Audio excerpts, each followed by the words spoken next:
How many of you believe that the operations team can be one of the single greatest sources of a competitive advantage for a company? How many people believe that? But many times in most companies, operation team gets the least amount of attention. Okay? So I want you to think about this is today we're kind of unpacking this concept of we need an attitude adjustment and how our attitude affects our opportunities. How many of you think that at some point in your life your attitude has cost you some opportunity? Anybody believe that? that in a very competitive world, the people with the best attitudes, that emanate the best energy, typically get the most opportunity. Would you say that's fair? Would you say that many times when something is sold, especially a mortgage, now let's think about a mortgage is nothing more than a manufactured product sent through an assembly line that is then typically sold to a secondary market. It's just a product. The mortgage is just a product. So what brings the product to life is the experience with you, right? And so how many of you have ever called in to work with a company and the person on the other line had a real bad attitude? Or you felt like a nuisance to them? Or you were craving information and they wouldn't give it to you, which left you in a lot of uncertainty and fear. And how many of you said, hey, if I ever do that again, I'm not going down that road? Okay? Well, I see operations teams as very critical to the experience because the more customers I serve, I don't serve as many customers as you do, but I do serve hundreds and hundreds of customers a year, and I'm beginning to see that the more customers you have, the more problems that can be created, right? But I'm also beginning to see that the quality of the customer experience and how you make a person feel is just as critical as the overall experience, because I feel good about me when I'm with you, I open my life up to you more. If I feel worse about me when I'm with you, I actually close off my time and energy to you in the future. So one of my sayings is, when I'm with you, how do I feel about me? Can one conversation with you make me feel better about me, yes or no? Can one conversation with me change my energy for the day, yes or no? Right? So one conversation with you on the phone could completely change my trajectory of my day. You may be a positive thunderbolt in a world of negativity for me today. So really I'm basing my referral experience and whether I come back or be back again on you. Okay? Could I have a great experience with the loan originator or home loan specialist and a bad experience with an operation member and that taint the whole experience? Yes or no? Absolutely.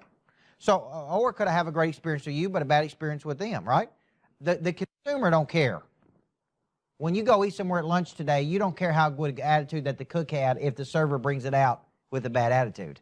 You don't care if they make you wait 15 minutes to eat when you're hungry. You don't care. You just look at the whole experience and you go, yes, I would do it again. No, I would not do it again, okay? So today I want to make an argument to you that sometimes we all in life, we all need a little bit of an attitude adjustment. Now I have a beautiful 5-year-old daughter, and she's very sassy, and she's got a lot of personality, and you know she's very strong-willed, and you know I don't know where she got all that at, but sometimes I'm like, girl, you need an attitude adjustment. You need to adjust your attitude, right? And so she asked me, like, what does that mean? Adjust my attitude, you know?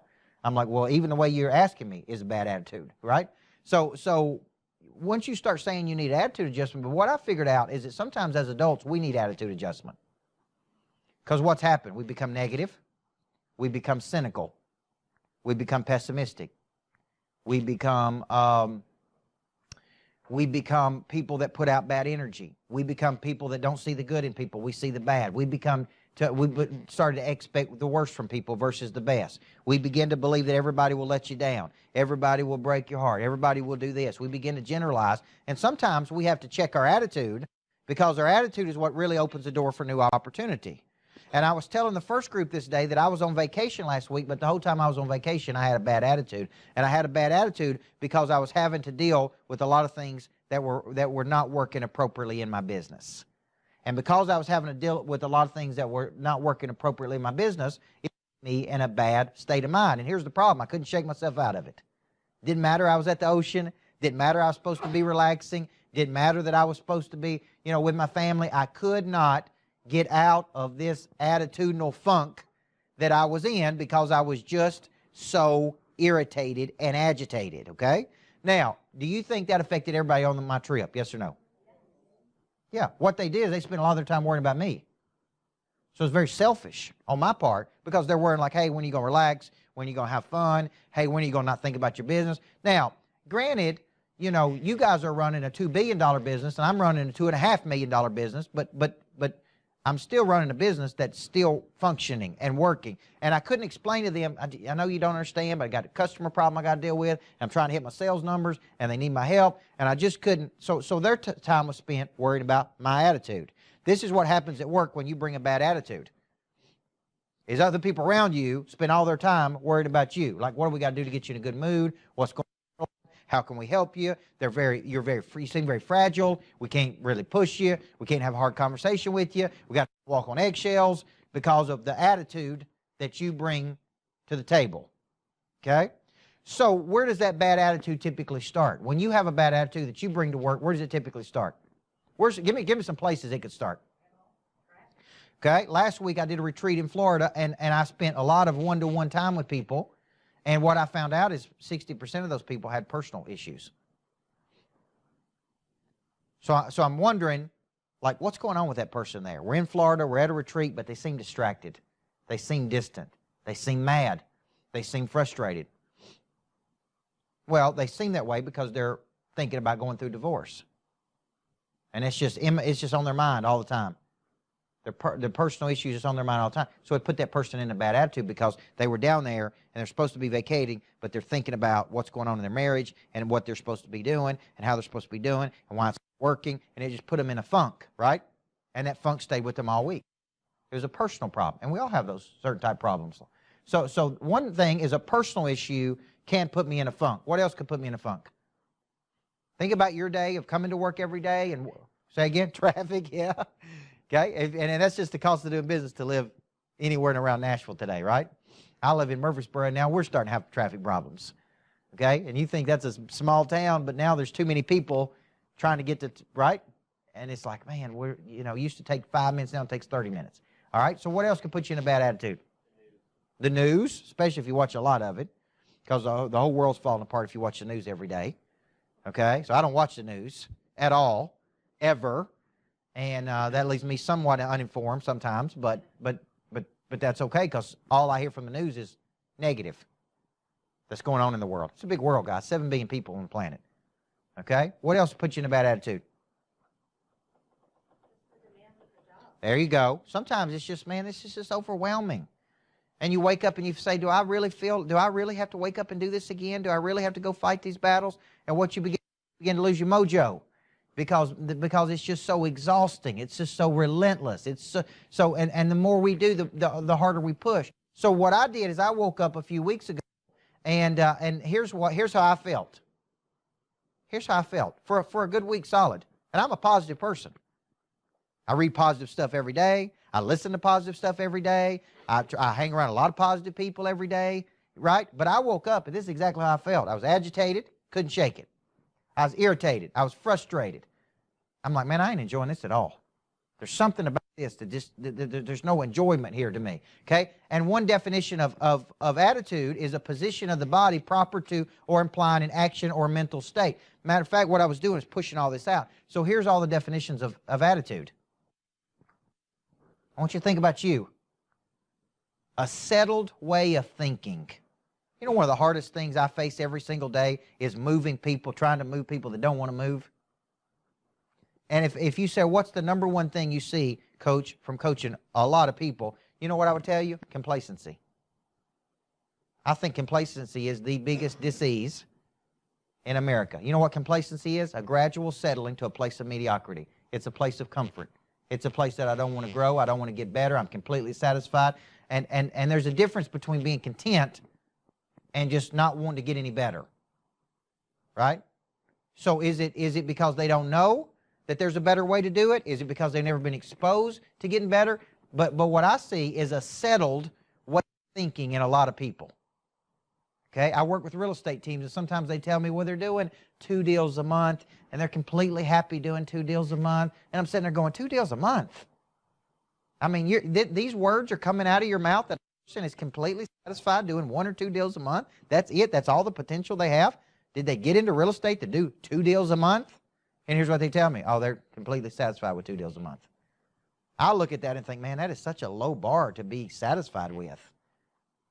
But they're telling me this is a completely comfortable life. 2 deals a month, 24 deals a year. They make, X number of dollars. They're completely satisfied with that. If they don't have a burning hunger and desire to do more, how can I help them? Can you help them? Right? So contentment is a scary place to be sometimes. Not being satisfied with what you have, but this concept that I don't want to grow and I don't want to get better. So don't bother me, okay? Look at number 2, position of the body, implying an action or mental state. Number 3, uncooperative behavior or resentful, antagonistic manner. Truculent, is that how you say that? I don't know how to pronounce the first word, that's why I didn't say it. Yeah. I don't even know what that means. But uncooperative behavior, a lot of people come to work every day and they have uncooperative behavior. So what does that mean? Not in my job description. It's your job, not my job. I don't want to help. It's a fight every day to get people to do something that you know they got to be successful. It's an adversarial mindset. It's just a bad attitude. Now, here's what I noticed from being a high school teacher for 10 years. The people with the bad attitudes got the most attention. You think that's true many times in a company? Yes or no? Yeah. People with the worst attitudes, who we spend all the time on. Hey, can you get it together? What's wrong with that person? Why have they got a bad attitude? How do we motivate them? How do we psych them up? All the good kids don't get any attention. Because it's like, oh, they're good. No need to worry about them. They'll be fine. We spend 80% of our time focused on the people with the worst attitudes. Okay? And so when you think about what you're doing at work, you got to ask yourself, sometimes, why do I need an attitude adjustment? So what I said is the reason I'm agitated is I was trying to figure out, why am I agitated? I want you to think about what puts you in a funk. These are business things that I was going through when I was supposed to be on vacation. Remember that. I'm like, man, we're growing at a rapid rate. Why am I in a bad attitude? Like, do you think Churchill's growing? Yes or no? Yes. It's one thing to be in a bad attitude because you ain't growing, because you ain't getting any better. I was sitting there saying we are growing. So why am I so upset? So then I started going to all these reasons. Number 2, this thing ain't working like it's supposed to work. If it was working like it was supposed to work, I wouldn't be in this attitude. It's not functioning. Remember when we did the $1 machine last month and we started saying, here's the places that we feel like the machine is not working like it's supposed to. It's just not working like it's supposed to. Here's one. I'm in an internal battle between what I believe and what I'm doing. And what that means is I'm fighting with my own self. What's the battle I could be fighting with my own self? This is the person I want to be, but this is the person I am. Why is my personality like this? Why am I pushing people so hard? Why can't I be more compassionate? Why can't I be more understanding? Why can't I be more tolerant? Why can't I be more patient, right? Because this is the Coach Burt I want to be. But man, what's making me be this Coach Burt? Right? Stress, pressure, numbers to hit, intensity. And sometimes there's just a negative part of your personality that's very hard to control.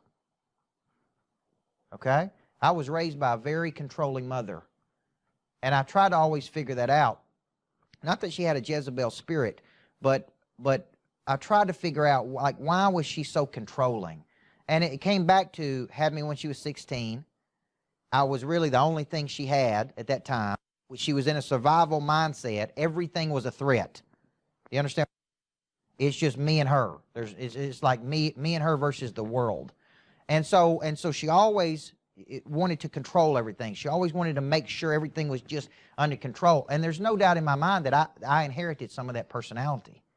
So, but I don't like that about my personality. I don't want to be that person. I don't want to be a control freak, but I am a control freak. You understand what I'm getting at here? So I think part of the bad attitude is, man, this is who I really want to be. This is who I'm actually being every day, and I'm frustrated by these two people. Okay? I'm frustrated. That's an attitude problem, okay? My team's not responding like I want them to respond. I can't get away from this monster that I've created.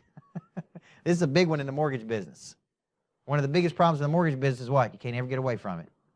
Somebody wants a loan. Somebody always wants a house. Somebody always wants to get approved. It's never ending. When does it happen? Saturday night at 8 o'clock, Sunday morning, Friday night. And how many times do you hear this? The people that, if I don't respond, what'll happen? Hey, they'll go somewhere else. And I can't lose this business because who answers the phone? And the stats actually support this. The stats say 67% of people use the very first person they talk to or contact. So almost 7 out of 10 people. So there is some truth to that. Look, Saturday night, I'm trying to put a deal together. You don't answer the phone because you're with your family. I don't care because so-and-so right down the road will answer their phone. And it's just a mortgage. So I don't care who does it. I just want to get paid.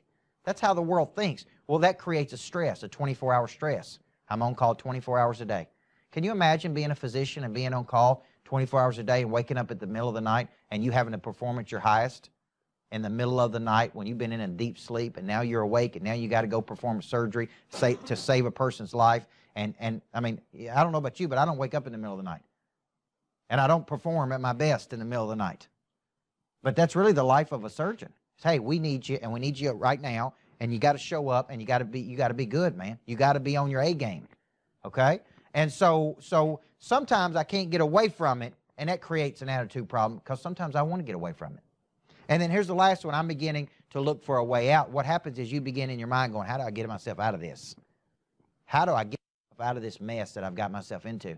And this starts creating. So these are all the reasons that you may have a bad attitude. Most of the bad attitudes happen in your mind, or they happen as a result of your dealing with another person. Right? They happen in your mind or as a result of you dealing with another person, and that other person is controlling you. So here's some things that I wanted to get across to you. Okay, and I'll come back to that. I needed some reminders. So I began to write out things to remind myself of why I shouldn't have this bad attitude. I began to write out good things, positive things. Like, what do I really believe? Like, number one, why did I even get into this business? Why did I really even, why do I do this, right? That was one. Then I said, I got to quit living in a perfectionism gap. I got to get out of this thinking everything's going to be perfect all the time. I got to get out of this mindset of thinking it's all going to work exactly like it's supposed to do. I got to remember something I always say, which is I'm not where I want to be, but thank God I'm not where I used to be. Right? I ain't where I want to be. It ain't working like it's supposed to. But thank goodness it ain't working like it used to work. It's working a whole lot better today than it did 5 years ago. It's working a whole lot better today than it did 2 months, right? I had to start reminding myself of all these things, okay? I got to reframe my expectation of other people. How many of you stay constantly frustrated with the lack of performance of other people because of the expectation you have for them? And sometimes you need to say, look, they're not going to do it the way I do it. They're not exactly like I am. So here's my new rule. If I could get you to 80% of doing it like I would do it, if you're on my team, if I could get you to 80%, I'd be happy with it. If it's 100%, it'd be me doing it, right? But I can't do everything, and I need you. So let me let you out of jail a little bit on this expectation that you're going to do it perfect every time. You're not going to do it perfect. So I operate on 80%. What about how I expect the unexpected? People are going to let you down. You are going to get disappointed. And then I got to grow my bounce back, which we taught you the 5 rules of a crisis. Not why me, it's trying to teach me. Right? Not what was my contribution to this mess. Get stable, get help, get busy. So these are all things that I needed some reminders to, okay? So I want you to tell the person beside you, look, when I get into a funk here at work, here are the reasons that I have a bad attitude. When I do have a bad attitude, this is the root cause of bad attitude. And sometimes you can be honest and say, look, sometimes I just show up with a bad attitude. Traffic was bad, it was raining outside, got my hair messed up, whatever. Woke up late. I'm not starting off the day like I should. Don't get up early enough. I'm always rushed. Whatever. Didn't eat breakfast this morning. That's why I have a bad attitude. Or you say, look, this one thing puts me in a bad state of mind every single time. And it's the same thing over and over and over. So I want you to tell them, because today we're doing a little bit of heart adjustment, doing a little bit of attitude adjustment. I want you to tell the person beside you, when I get in a bad funk, this is the reason I get in a funk. This is my attitude problem that I create, okay? All right, take off. All progress starts by telling the truth, by the way. Do you know on this one? Here's what I would say. the loan originators who have positive, upbeat, welcoming, inviting attitudes are always going to have the most opportunity. It is such a commoditized business that the last thing I want from my loan originator or to deal with is a bad attitude, or the bad attitude of someone on his or her team. Okay? I've shared with you that I've done X number of mortgages in my life, and I would tell you that in some settings, it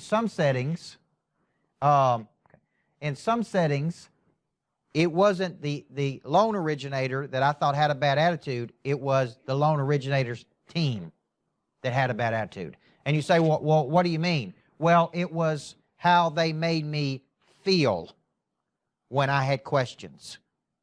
A, they didn't communicate with me appropriately or enough or with enough consistency. B, when I did have questions, they treated me as if I was a transaction or stupid. Now, if I go to that loan originator and I say, look, I had a great experience with you. You were very consultative. You were very positive. You were polished. But man, the people you had me talk to on your team were not anything like my dealings with you. They were rude, negative, short, and they made me feel stupid. And I don't like feeling stupid. Okay? So I want you to understand something about communication when it comes to your attitude, is that the world operates in a place of fear. Okay? And from an early age, from the time we're born, we're told over and over and over, be careful, don't do this, don't go there, right? That's what we're told as kids. And what that does is it keeps us in a constant state of fear. Okay? I mean, when I was last week, I woke up and I saw what happened in Las Vegas. I'm doing a huge event. I'm speaking at an event with 10,000 people in Las Vegas at Mandalay Bay in February. And last week, I bought the tickets up front. I bought $100,000 worth of tickets. So I wrote a check for $100,000. I bought the tickets, and then I've turned around and sold those tickets out to the market. You follow me? Well, after I wrote that check on Friday, this is $100,000. It ain't $5,000 or $10,000, $100,000 out of my personal account. I write this check on Friday and send it to them to buy 50 tickets at $2,000 a piece. And then I wake up in Florida and I see this happens at Mandalay Bay, where I'm going to be. And the first thing I'm thinking is, man, everybody's going to be scared. Can we even sell these tickets? Now I got 50 tickets I've spent $100,000 on that we can't even sell. My first thought was fear, uncertainty, right? Now, luckily, we've still had people continue to buy, and maybe that's kept some people from buying, but other people just said, no, I'm going. I'm doing this. I'm not going to let that affect me. But some people wake up and go, look, I don't want to go there. And that could happen anywhere, by the way, right? So my point is, we all operate in a place of fear. Fear breeds uncertainty. Fear is a negative or unpleasant emotion that is caused by some belief that something's going to cause harm to me in the future. Now, when I'm doing my loan, what am I afraid of? Yeah, I'm afraid it won't close. I'm afraid of the payment. I'm afraid of what I just bought. Can I even afford it? I'm afraid of leaving my old house. I remember when I moved from my old house to my new house, I remember sitting out in front of that house telling my wife, I love this house. I don't know. I mean, why are we buying a new house? I love this house so much. I mean, I had all this anxiety, even though that the new house was way better than the old house. I still had an emotional attachment to the house. So when I go to do my loan, you say, well, there's not a lot of fear here. Well, the fear is, look, I've sold this house. I got to get out of it. It's not going to close on time. But fear breeds uncertainty. And uncertainty is ambivalence, vacillation, confusion. It is a lack of clarity, which is precisely why you have to communicate with people so much to calm them down. Everybody with me? So I would tell you the way you overcome uncertainty in anything is you over-communicate. You communicate with me so much that my level of certainty, strong. This is in good hands. People at Churchill taking care of this, they're not going to let me down. When you don't communicate with me, where does my mind go? Fear. I got fear and uncertainty because you're not communicating with me. You're not telling me what's going on. Because you're not telling me what's going on, I don't know, right? And let me give you an example. I'm building a new building, a new greatness factory in my hometown of Murfreesboro. This is about a $1.67 million building. I've never built a commercial building before. I don't even know how to build a commercial building. And I hired an architect out of Nashville who was very, very good at being an architect and very, very bad at communicating. So I don't know. I'm constantly saying, like, where are we? What's the process? What's the next step? What are we supposed to do? And here was his response to me. Oh, you know, I've just done this so many times for so many people. I just assumed that you knew, and that's why we hadn't been communicating with you very good. Well, how do you think I felt about that? Now, here's his problem. What if I turn around and build another one? And I go, you know what? You did a great job designing my building, but you did an awful job communicating with me, so you constantly left me in a state of uncertainty. And I don't like how that made me feel. That bad attitude. And I don't want to feel that way again. So I'm sitting there telling him, I'm giving him some coaching, right? I'm like, let me give you some coaching. You need to be communicating with me on a weekly basis. Where are we? What's next? What does it mean when you're saying you're taking it to codes? What does it mean when, right? Like, because I don't know. When a person does a loan, they don't know. They don't even understand underwriting and processing. They don't even understand any of that. So you constantly need to be saying, let me tell you where we are. Let me tell you what the next step is. Let me tell you how many days this is going to take. Let me tell you how we're going to work through this. If there's a problem, you deal with it right up front, because that takes my uncertainty, my fear, and it calms me. And if there's bad news to give them, you just tell them right up front, hey, I got to give you some bad news. Here's what the problem is, okay? Here's the challenge. So this helps me. So for you, as a person, when you have a bad attitude every day, it puts us all in a state of uncertainty. You're like, what's going on with you? How do I handle you? Can I say anything to you? Can I not say anything? Can I coach you? Can I not coach you? And so because of that uncertainty, man, I got a lot of fear. I got a lot of negative emotions or unpleasant emotions about this. And those are feelings. Just because feelings are real, that don't make them right. But I have these feelings. So remember this, when I'm with you, how do I feel about me? So let me close this session by saying this. The way you give another person certainty about anything is you have certainty. And you have certainty because you know you are an expert at what it is you do, and you are that good. And when I put myself and my future in your hands, I'm in very, very good hands. You're not going to let anything happen to me, okay? And if I get that feeling, I will come back for round 2 and round 3. As a matter of fact, I'll tell other people about you, okay? We've got a retreat coming up with Churchill, and 2 things we're going to work on is how do we build out a 7-touch system when a person indicates interest in using your services? Because there's a lot of leads that come in every day that do not get worked. Okay, that's a lot of lost opportunity. But where you come into this equation is we're also going to be building out a follow-up system after you've done a loan with the person. How do we follow up with them so that when they do another loan, they'll use you, and not only that, they'll tell other people? Okay? So ask yourself today, is it time for you to get an attitude adjustment? And if it is, maybe you give your own self an attitude adjustment. Maybe you say, you know what, I have kind of bad attitude about this, and it ain't working so well, and I need to change that attitude. And irrespective of why you got it, maybe it's time to check your heart and kind of recalibrate here at the end of the year. This is a very critical time. So let me show you what I'm going to be doing with the sales team so you understand. If we try to pick the volume up here at the end of the year, I'm doing a 90-day burn with the sales team, which means we're going to be working on how do we increase the stimulus in the last 90 days of the year by increasing the activity level of the home loan specialist. So in essence, what I'm trying to do is stimulate them to go stimulate more business, okay, here in the last 90 days so you don't see a drop-off. And you push across the finish line and then build momentum the next year. And the way we're going to do this by increasing their activity. So I'm going to try today to get a commitment out of them to do things like this. 5 calls to current clients, 5 calls to potential, 5 calls to the farm club, 3 call-outs to my top 25.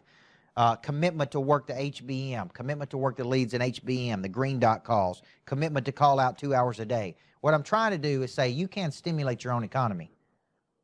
The mortgage business doesn't have to slow down the last 90 days of the year.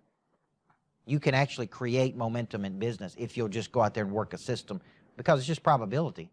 It's just a game of probability. People say, well, nobody buys a house December 15th to January 15th. People don't buy houses on holidays. Here's what I would actually argue the opposite of that. People make big decisions when their mind is relaxed. So after we eat a bunch of food on Thanksgiving, people sitting around on Friday after Thanksgiving, here's what they say. Hey, let's go right around that subdivision and look at that house we've been wanting to look at that we ain't had time to look at, or that weekend. People who bought my house bought it on Memorial Day, by the way. Made an offer on Memorial Day. And none of the agents wanted to show it because it was Memorial Day. Here's what I said. They're relaxed. They got a day off from work, and they want to go look at the house. So you show it to them. I don't care if it's on Christmas Day. And they made an offer that day. So these are all myths that have been circulated throughout the world. End of the year, slow down, people not buying. Real estate agents are already starting to use these. A lot of them are excuses. You do realize that, right? There are ways to stimulate an economy, okay, by increasing your activity. So check your heart, and let's finish the last 90 days of the year strong. Fair enough? And if you need an attitude adjustment, go in there and adjust it yourself so somebody else doesn't have to. All right, thank you, guys. Have a great day.